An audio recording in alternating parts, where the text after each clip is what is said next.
Hi, I'm Max. And I'm Skylar. Recently, we decided to start watching Bob's Burgers to see what it was all about. And it didn't take us long to become completely obsessed with the show.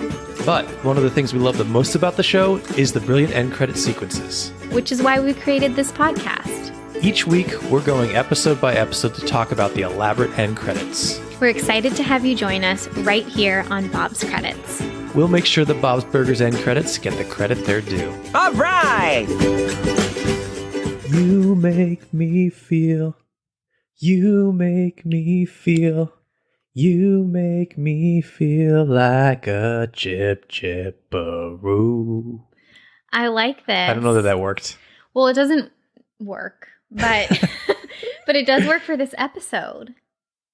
It does? Like a natural woman, but we're going nature woman. Oh, okay. I'm going to pretend like I did that on purpose. Okay. That connection. Yeah. I wanted it to be like nature. Linda's a natural woman in this episode.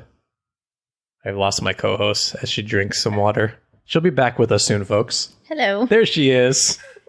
I just needed some water because I had a little charcuterie before we got to get the water closer to you. You really had to like walk across the room practically to get that. Okay. We are back. We're here to do some chatting about Bob's Burgers credits.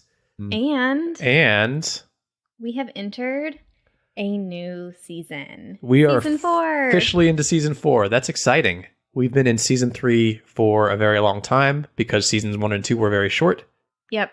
And now we're in like full seasons and we've finally hit season 4. I didn't want to leave season 3.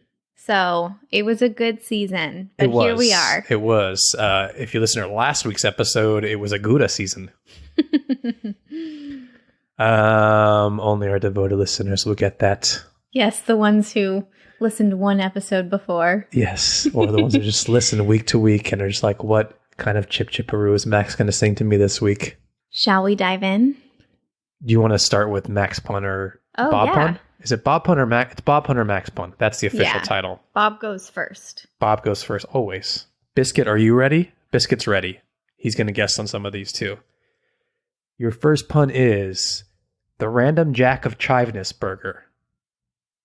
Bob. Yes.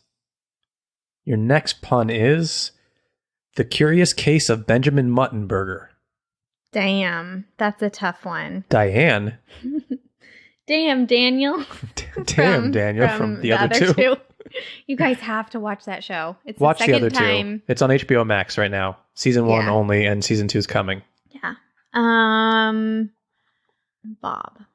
Max. Good for you. Your next pun is the green eggs and hamburger. That's so good. Let me ask you this. Is it the green eggs and ham burger? Or is it the green eggs and hamburger? Like, because it could be like a turducken situation where it's like ham stuffed in beef, stuffed in... Or it could just be a slice of ham with eggs, with green eggs. Or it could just be a green eggs with a hamburger. Mm-hmm. Actually, Huckleberry does a green eggs and ham. It's like so good. It's got some like ham and then like fried egg. We've lost her, folks. And then some pesto. She's I don't even know who she's talking to now. You. Yes.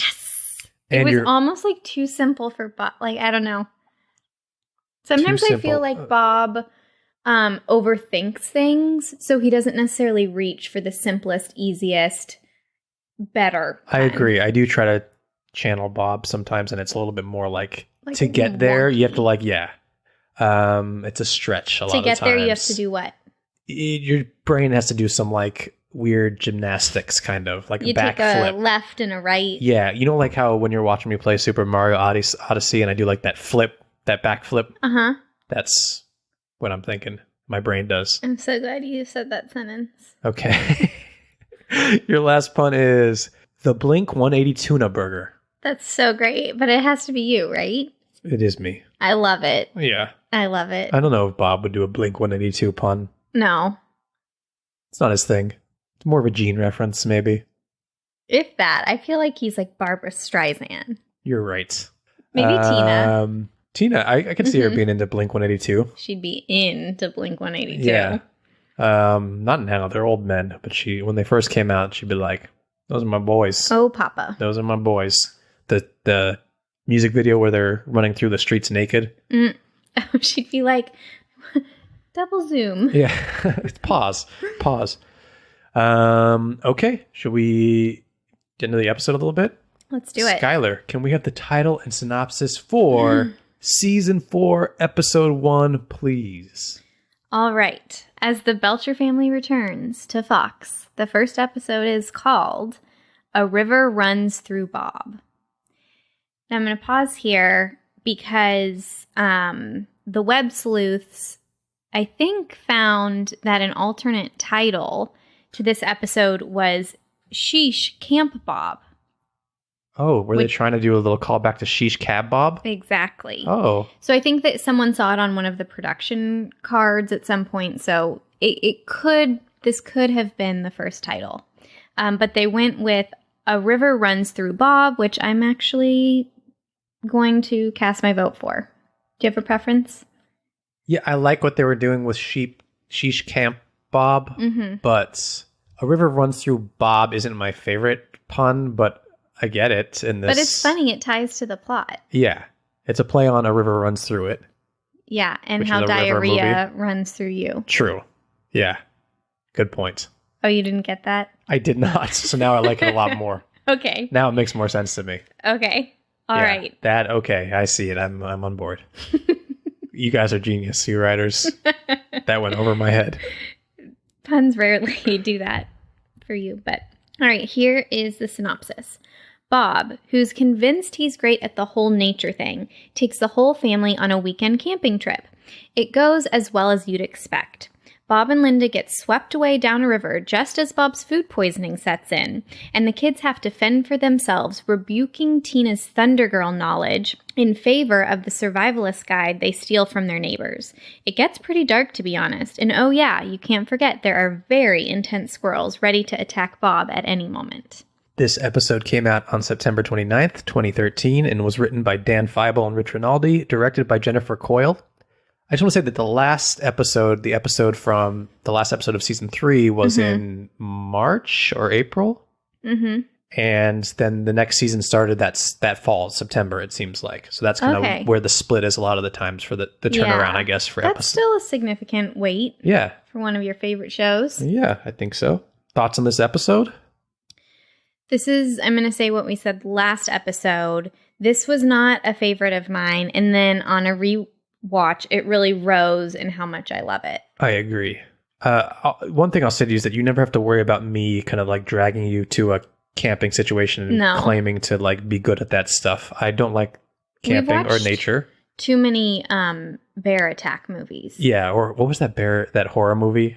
That's the one I was thinking. Yeah. They go on this camping trip. We watched this right before me and Max got engaged.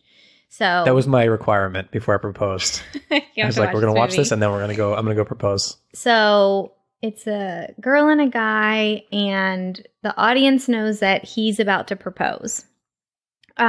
Meanwhile, he proposes, they get lost, it's horrible, a bear attack happens, and it is so terrifying. It's called Backcountry. It was like an indie film, and it was really good. No, it was really It was good, but it's tough to watch. I think I had blocked out some of the actual bear attack scenes, and they're coming back to me now, so can we go back to Bob's World? Yes, let's go back to Bob's World. Anyway, my point being that I'll never drag you like Bob did. I'll never try and like eat a tiny fish with bones out of the river without knowing what it is or how it's going to affect my body. My point just being that don't worry. I'm not going to, there's never going to be a river runs through Max. Well, it's happened to me, the version you told me, but we're never going to be in this situation that Bob and Linda and the kids are in. No. And also, you are so opposite. You would never be like, yeah, it'll be fine. We'll cook the fish. We'll check the internal temperature. It'll be fine. Like, you're someone who's, if there's like one speck of mold, we like throw the whole thing out. I've had food poisoning multiple times and I don't fuck with it anymore. A river runs through Skylar. Yeah. Created a monster. Okay. You got any fun facts for us about this episode? I have so many fun facts. Oh, let's go. Drum roll. That's like a turkey. Oh, now I just wanted to be Thanksgiving and I want a new Thanksgiving episode. Oh, it's coming. Okay. So, This is the first episode not to feature the restaurant during the episode, if you subtract the opening credits and the end credits. Yeah, which we're not really fans of typically. Now, yes, I found a very important writer quote to back us up on that. So this is Pilot from the AV Club. His name is Pilot? Yeah. Oh. I kind of like it. I do, too. But just Pilot? Why are you going to make the dyslexic girl who didn't prep how to pronounce a last name? His name is Pilot Ruette. Okay. Are you glad you made me do that? Yes. All right. So they say, a river runs through Bob was pretty funny and a nice welcome back to the show. But really, I'm just waiting to see the family out of the woods and back at home. Yeah. Right? I feel that. Because we did not watch this live. We binged this during the pandemic, so we didn't have to wait those months in between seasons. So if you're waiting and it's season 4 premiere and you kind of just want to be at home with the Belchers. Yeah, that makes sense to me. Yeah. It's not the best opening episode for a season, I think. It might have fit better somewhere in the middle. Yeah, agreed. And they flip-flop episodes a lot. So, yeah. But I feel that. There. You want to come back home, yeah. And then we don't have a character introduction in this episode, but we introduce the Thunder Girls. First episode where the uniform, the organization. And they'll be back. They will be back. A lot? I think so. Yeah, I think a couple times at least. And then also, interestingly, do you remember the song We're Coming For You, and it has the bouncing ball to follow along with the lyrics? Yeah. Besides the end credits, this is the only time they use that karaoke style. Yeah.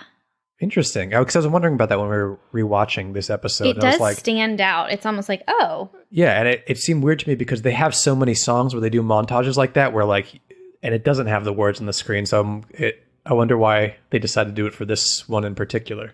I feel like they tried it and then I think they go back to more like Broadway style, like montages, and I think they work a lot better.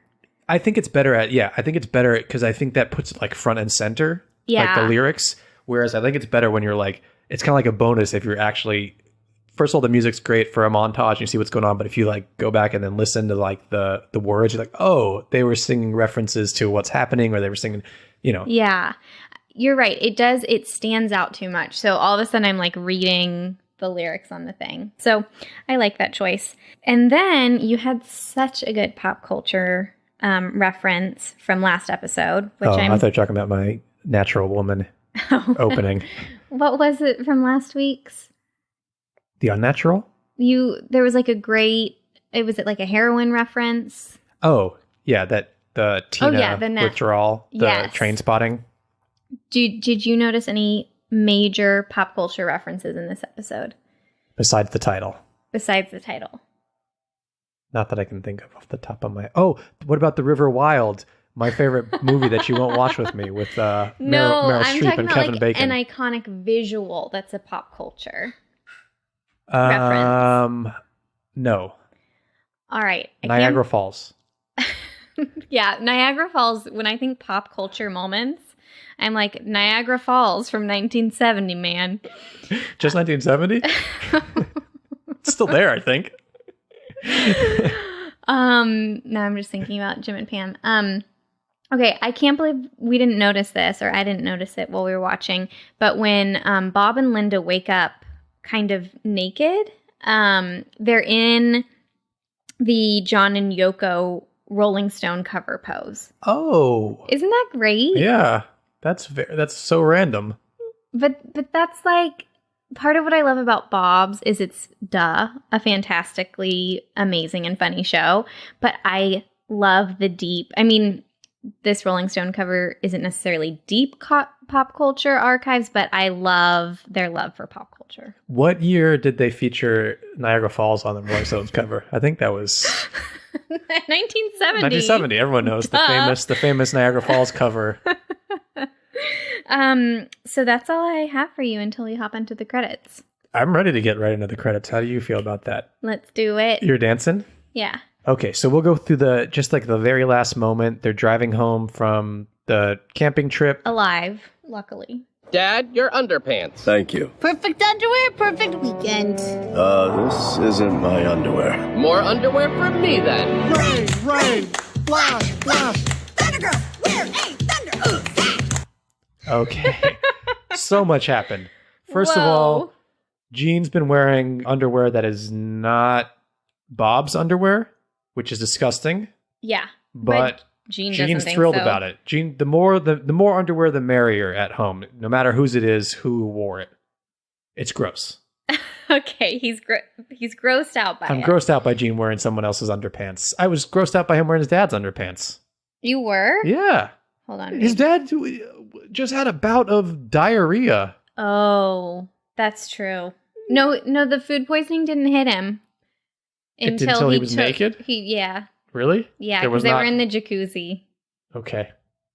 I'm still grossed out by it. Sweaty underwear. Of course, Gene. Hiking all day. No, not at all. Yeah, probably he likes wears the it stink. as like a handkerchief. Yeah, he wears it all over his face. Yeah, he wears it around his neck. So what happens? What do we see once it gets into the end credits here, Skylar? It's the classic end credit sequence, except Tina is facing toward us, not toward the prep counter. And she has her Thunder Girl sash on. Yeah. And we hear like this kind of like... It's intense. It almost sounds like the opening to like the Captain Planet cartoon from the 80s, 90s. I'm just going to take your word like for wind, that. Fire. Because they're saying like... That's right. I think they're saying like rain, rain, flash, flash. That's what they're saying. Yeah, I think it's... So we'll hear more of these lyrics, but it's rain, rain, flash, flash. Thunder Girls wear a thunder sash. You want to hear it again? Yeah. And I believe the voice is the troop leader. I thought it was all the Thunder Girls. I hear a distinct troop leader and then Thunder Girls around her. So let's listen. We'll see. Rain, flash, flash. Thundergirl, we're a thunder. You're right. So there is like rain, rain. But who is that? I think it's a troop leader singing with the girls. Do you think that's Wendy Molyneux? No, the troop leader. I'm looking at the screen right now. It says David Herman as the troop leader. So it's the guy that does Mr. Frond. So we're waiting for Tina, who is standing there, and we're going to see what she does. Honor, friendship, trust, integrity, French grade, sunscreen, skits, and jelly beans. So what's she doing? She is clearly reciting the Thunder Girl song, but they have hand movements for everything. Would you like to know what it's called Adventure Princesses now. It used to be called Indian Princesses when I was little. That's what I was a part of. Ooh, appropriation. Very much so. My dad loved camping, so he would hate you if you were alive.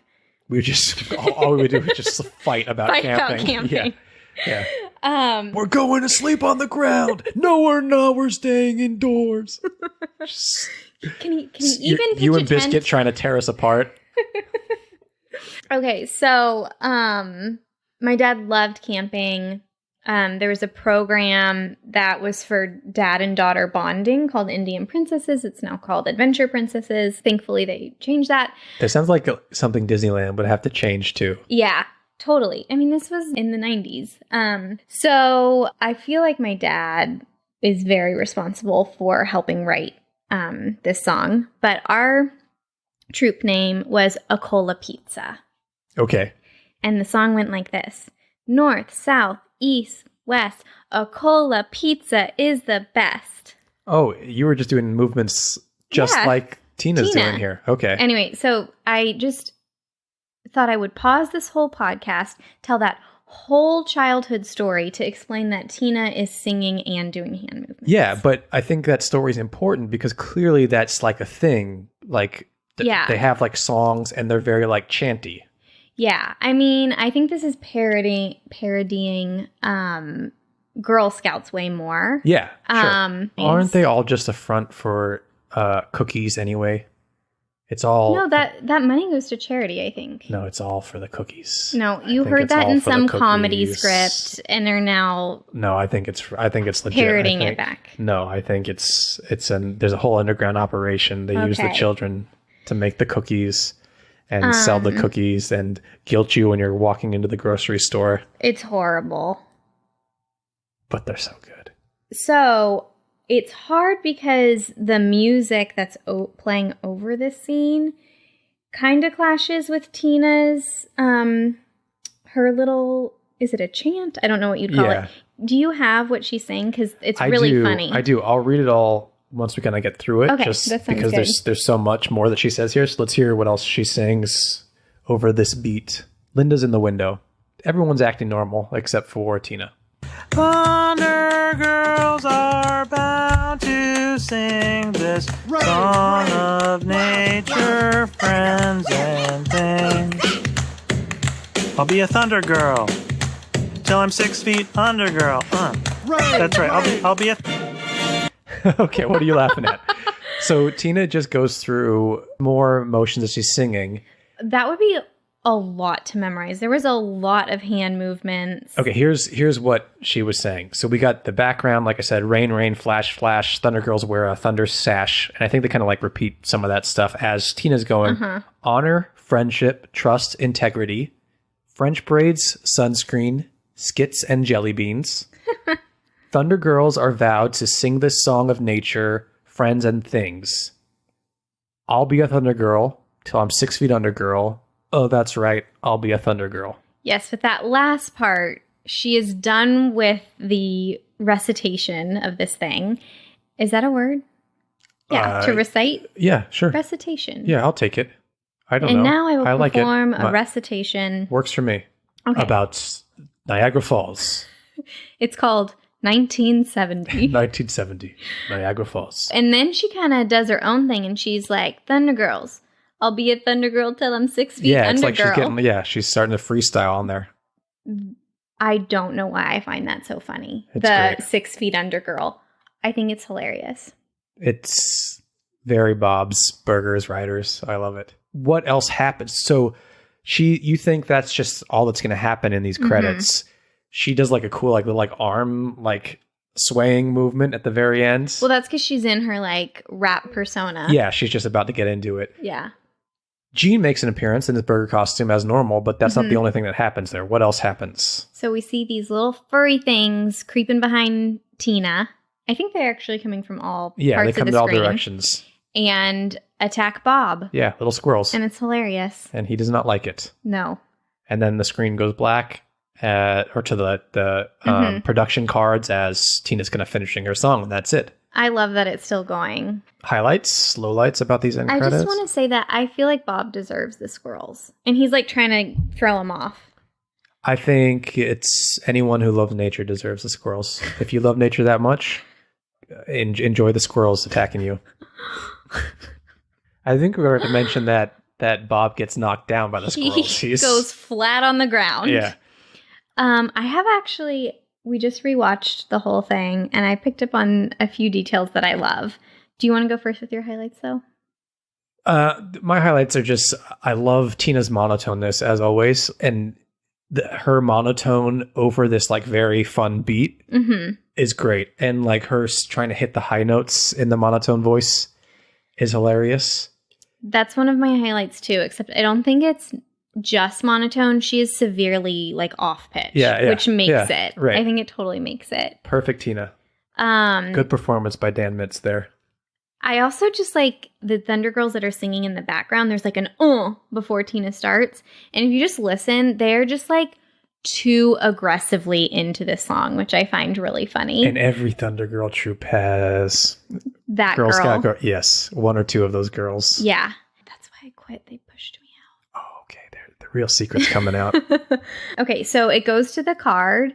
She's like, I'm a Thunder Girl. 6 feet under girl. And she's like, she stutters. Go listen to that. It's so good. Like Alexis Rose. Does Alexis Rose stutter? Doesn't she do that? I'm a little bit, That's not stuttering. I'm a little bit, la, la, la, la, la, la, la, la. A little bit Alexis. She doesn't fumble. You just want to sing that song. No, go back to the end That's of all. that. I've been trying to work that into this podcast, waiting for the right moment And to you do an did it. impression. You did it. I'll be a thunder girl till I'm 6 feet under, girl. Rain, That's right. rain. I'll be a. That's right. I'll be. I'll be. She's just like so awkward in it. I just really like that part. Should we score them? Mm-hmm. Okay, we score on a scale of 1 to 10 H's at the end of Tina's Skylar. Me or you first? You can go first. Okay. I'll give these credits a 9.5 H's. Wow. Yeah. I'll give him a 9.5 too. Oh, we piggybacking on my 9.5? A little Why? bit. First of all, it's great tacked onto the episode because if you remember in the episode, she like gives up the Thunder Girls and it's like so near and dear to her heart. So seeing her like rapping about Thunder Girls, and I really think she probably thinks she's being just like very cool, is so delightful. I think it is so spot on of a 13-year-old. Not like these TikTok 13-year-olds, but like what I remember being 13 is being like. Although I could see a TikTok 13-year-old doing this song and dance. No? I just feel like anytime I see a 13 on TikTok, they're like very sexualized moves, and you have to be like kind of cool, kind of. What about the girl that's crying in the TikTok? That classic, the crying dancing TikTok. That is the only authentic 13-year-old on TikTok. I loved that so much. She's just dancing while crying. What did you like about it? I love Tina. I love Tina singing. I love Tina doing this when everyone else seems to just be going about their business. I like the beat from this music, and I like the squirrels attacking Bob at the very end because I didn't think that was going to happen. I thought it was just going to be Tina doing it, which is great as is. But I think the squirrels are what bumped it up. Probably another point to me, a full H to me. I love that, and I love how we love to see Bob suffer. I forgot to do a little fun fact that Tina is not in her Thunder Girl outfit. She's wearing her regular clothes. The Thunder Girl outfit is a teal, a deep. She just has the sash over it. Yeah, but she has this like little yellow bow. And like in the episode, she has it like. Is it like it's supposed to be a kerchief, like a handkerchief? Where did she find this yellow bow? I think it's like a handkerchief. But where did she find it? Well, that's the Thunder. The thing you're showing me is a Thunder Girl outfit. That's not her normal outfit. Yeah. Yes. Anyway, so she's just wearing her regular clothes, and she has the sash over it, which is interesting. Cool. Thanks. Cool. Cool. I think that's it. Mm-hmm. Thank you, everyone, for listening. Thank you, everyone, for listening. Follow us on Instagram or Twitter. Bob's Credits. Mm-hmm. Support us on Patreon. Patreon.com/Bob's Credits. Leave us a review. Tell your friends about us. Sing a Thunder Girl song about us. Post a TikTok of you doing the Tina Thunder Girl thing and tag us in it. Yeah. Well, not on TikTok, so we don't have that, but do it on Instagram. I dare you. Double dog I dare one you. of you to try and do this whole Thunder Girl thing, and we'll share it. 6 feet under, girl. We'll even play it on an upcoming episode if you do it. I love it. Anything else, Skylar, before we head off? I'm blinking, so I'm just going to say stay. Niagara Fallsy? Sure. I don't know what that means, but stay 1970 Niagara Fallsy. Keep it real, people. Okay, I like that one.